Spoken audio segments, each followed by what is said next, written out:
equation. So step 1 is to find the LCD.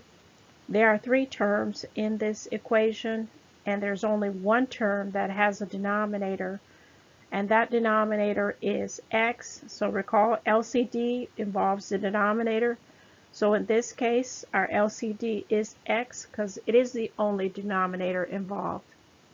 What do we do with that LCD? We're going to multiply all 3 parts of the equation by the LCD. And the reason we do that is to get rid of the fractions.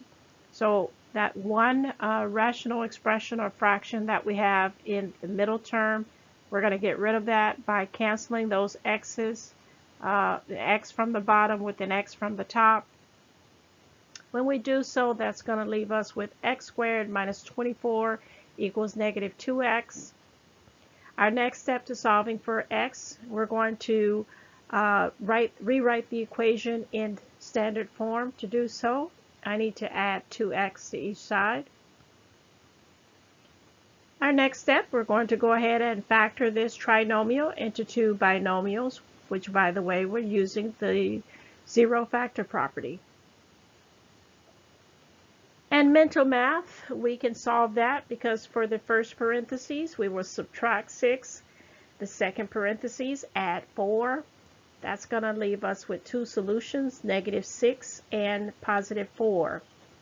Now, once you get your solution, when you're solving rational equations, you should always glance back at the original equation and make sure that your solution does not make the bottom undefined.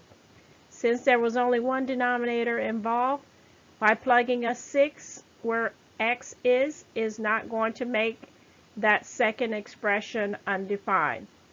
By plugging in a 4 is not going to make it undefined. So again, plugging in a negative 6 and a positive 4, neither one of those would make the bottom undefined. So that means we get to keep it. Which, by the way, what number would make the bottom undefined? If you said 0, that is correct. 0 is the only number that would make this equation undefined. And our solution was not 0, so therefore we get to keep both of those 2 solutions. And if you're not sure whether those are your solutions, remember you could always plug them back into the original equation. And if it results in both sides being the same, then that is proof that those values are indeed your solution. So our solution here is negative 6 and positive 4. There you have it, solving rational equations.